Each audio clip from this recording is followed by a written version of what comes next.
Hello everyone, in this week's video I'm going to be giving my thoughts and opinions on Ohuhu markers. One of my siblings is starting to get into drawing, so I bought these markers as a Christmas gift for them. They didn't have anything to color their pictures with, so I thought these markers would be nice, and they're in my price range. But people have also been asking me to do a review on these markers, and so I thought I would do a review on these markers before giving them to my sibling. I bought the 40 set of markers. You can also buy sets with 80 or 100 markers. The 40 marker set was within my price range, so I went with that one. The Ohuhu markers are dual tipped. They have a chisel nib and a bullet nib, so they do not have the lovely brush nib like Copic markers do, but they are also way less expensive, but we'll talk about that later. One thing I did notice when I opened the little carrying case is that some of the numbers are coming off of the caps. Thankfully the numbers are printed on both sides, and speaking of the number system, I can't make sense of it. You see, the Copic number system is kind of like a code that tells you what colors will most likely blend together nicely.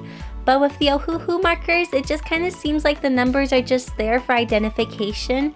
Like color 84 is totally different than color 85, and yeah, they don't make sense to me.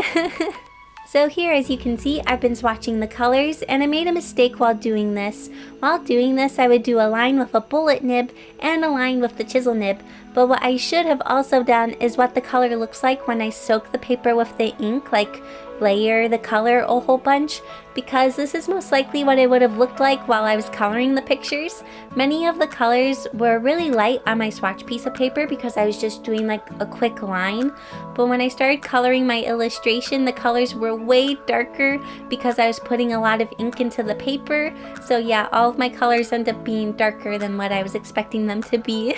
Also, I kind of wish Ohuhu would let you know the difference between 9 and 6. I could never tell. They should put like a line like on Uno cards or something.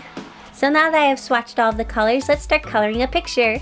I find that I learn the most about a medium if I try actually coloring a picture with the medium. I can do a ton of different tests on scrap pieces of paper, but I learn a lot when I jump into a picture and just try to finish it with that medium, even though it is a little scary sometimes.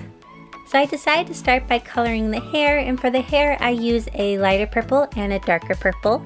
I wanted to keep the shading on this picture relatively simple because I was kind of nervous about using these markers and I wasn't totally sure what I was doing. So I decided to keep the shading really simple. I would use the darker purple and then I blend it out with the lighter purple. Overall part of the hair, I did a base layer with the lighter purple, and then I go in with the darker purple, and then I blend out the darker purple with the lighter purple again. I'll try to put the numbers up on screen if I'm able to for which colors I'm using.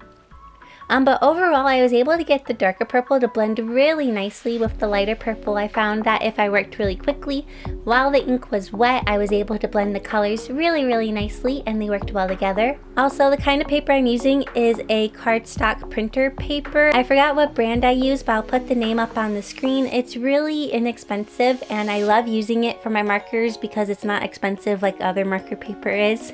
And it works really well, and I really like it. I find that using kind of cardstock or marker paper is better to use because when you use mixed media paper with markers, the ink dries up super duper quickly and all of the ink gets like sucked into the paper. But with paper like this, the ink kind of sits on top of the paper for a little bit longer, so I have more time to blend things and make things smooth. So now I'm working on the shirt, and I kind of only used one color for the shirt. I was trying to use this other blue.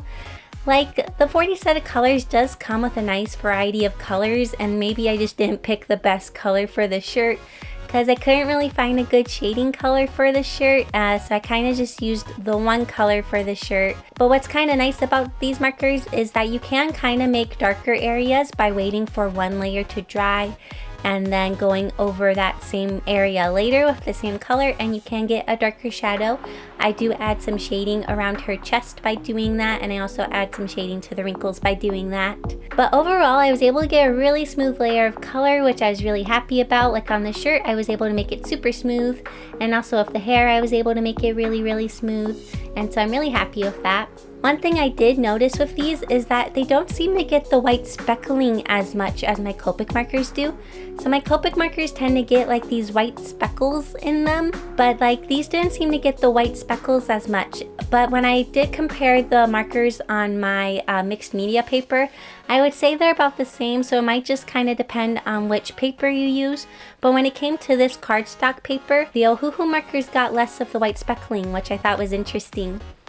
Also, here is when my colors being darker than what I swatched them was kind of bad. Cookie the bunny was supposed to be a really light pink, but then when I started coloring him, the pink was actually kind of dark, and I'm like, oh no, I made him way too dark. So I like to numb up later with a color pencil. So here I start coloring the skin. I'm really happy this set came with some nice skin tones. I'm so happy it came with a good light skin tone, because this set would have been not very good for me if it didn't include some good skin tones. So I'm really happy with the skin tones that they gave, and the fact that the Ohuhu markers come with good skin tones, because like I find a lot of times with other brands or like cheaper brands of markers that they often just don't come with good skin tones. So I'm really happy that this one has good skin tones. And here I'm starting to do the coloring on her pants. And can I just say, I really love the bullet nib on these markers. I really wish that my Copic markers had a bullet nib. I loved using the bullet nib so much for all the tiny details. And I found that I used the bullet nib almost just as much as I used the chisel nib. So I actually kept using both nibs. With my Copic markers, I tend to only use the brush nib. But with this, I was switching back and forth between the chisel and the bullet nib. So now I'm going in with some color pencils, just add a little bit more shading and lighten up Cookie like I was mentioning earlier. I also add a little bit more shading to the skin because I couldn't really find a good tone or color to shade the skin with. Everything was just a little bit too dark, so I decided to just use some color pencils for shading on the skin. So what do I think about Ohuhu markers? Here are my lists of pros and cons. My cons are, there's no brush tip, which is understandable for the price, but you know, it is kind of a con because brush tips are really nice. They blend, but it can take a little bit of work to make them blend. Like on my test piece of paper, I was able to make gradients, but it definitely took quite a bit of work to make them blend and to get a smooth blend from one color to the other, because it's hard to make it soft with the chisel nib. Like the chisel nib is just such a harsh line compared to like a brush tip. So like you can make them blend, but it is a little hard to do so. The number system doesn't make much sense. And last one is no refills, which is kind of a bummer. If I run out of a color, I have to buy a whole new set just to get that color again. So it would be nice if they did have refills. And my pros are vibrant colors. All of the colors are so vibrant and saturated, so you get really nice colors. The smallest set comes with good skin tones. If this set had not come with a good light skin tone, I would have been really bummed. They blend. I know this was kind of on my cons list. It does take a little bit of work to make them blend, but it is very nice that they can blend. Like the shading on the hair, I was able to make it really easily blend with the darker purple and lighter purple. Bullet nib. The bullet nib is great for coloring small details, and I absolutely love it. And the biggest pro, they are very affordable. I bought this 40 set of markers for about $27 on Amazon. That is only 68 cents per marker. And for alcohol-based markers, this is a really good deal. So will Ohuhu markers replace my Copic markers? Well, the answer to that is no. However, if I was 14 again, I would have absolutely loved these. When I was younger, the only thing that was really around was Copic markers. There wasn't much else to choose from. But if there would have been Ohuhu markers, I would have absolutely wanted these. They're way more affordable than Copic markers, and I find that they're a really good starting place if you want to get into markers without having to spend a ton of money on markers. So if you're wanting to try out markers without having to spend a ton of money, I think Ohuhu markers are a great place to start, and I think they'll make a great present for my sibling. Before I end this video, I want to say thank you so much to my patrons, including Rachel, Andrew, Fani, Cash Money Matt, Julie, Nat from Academy Games, Robert, Tamalam, Pisatera, Ann, Magic Gamer Dad, Eduardo, AJ, Fulman, Nari-chan, Titus, Daniel, Aaron, and Patrick. Thank you so much for being a patron and for your support. Also, I want to let you all know I'm running a Christmas special on my Patreon this month. If you become a $5 patron before January 1st, you get this month's exclusive video and wallpaper, but you also get a previous month's exclusive video and wallpaper. So you basically get a video and wallpaper for free. Well, thank you all so much for watching this video. I hope you enjoyed it, and I'll see you all next week in my next video. Bye!